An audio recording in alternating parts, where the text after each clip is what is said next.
अलैकुम वरहमतुल्लाहि वबरकातुहू। उम्मीद है कि आप सब खैरियत होंगे। आपने मेरे चैनल को लाइक किया नहीं किया, जाए पहले लाइक करें, शेयर करें, बार से कमेंट करें। आज उन्होंने बात होगी, उसका नाम है उम्मत की मगफिरत।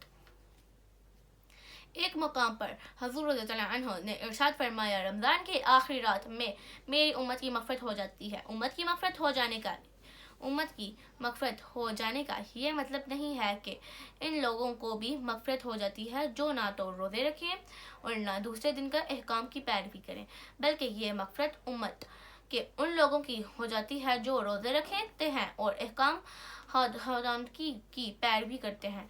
इस ज़माने के ये बात काबिल तसव्वुर ही ना थी कि कोई शख्स रसूलुल्लाह सल्लल्लाहु अलैहि वसल्लम की उम्मत में भी हो और फिर रोज़ा ना रखे हो, और वक्त पूरी की पूरी उम्मत रोज़ा रखती थी।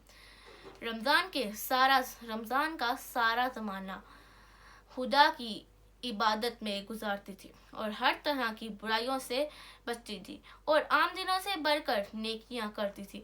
इसलिए यहाँ इस उम्मत की मगफिरत का जिक्र किया गया है, वरना इससे मुराद वो लोग कैसे हो सकते हैं कि जो जब रमज़ान आता है तो इसके रवी और सरकशी में कुछ और भी इजाफा हो जाता है। रोज़ा रखना तो एक तरफ रहा, उल्टा बरसर आम तकलीफी से खाते पीते हैं। रमज़ान की आखिरी रात को ऐसे लोगों को मगफिरत हो जाने का ये सवाल पैदा होता है, बल्कि इस रात इनके लिए दोज़ख तैयार कर दी जाती है।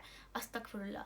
उम्मीद है कि आपको मेरा व्लॉग बहुत अच्छा लगा होगा। अगर अच्छा लगा होगा तो लाइक कीजिए, सब्सक्राइब कीजिए एंड बेल आइकन का बटन दबाना ना भूलिएगा। तब तक के लिए मुझे अपनी दुआ में याद रखिएगा। मिलते हैं अपने नेक्स्ट व्लॉग में, तब तक के लिए अल्लाह हाफिज़।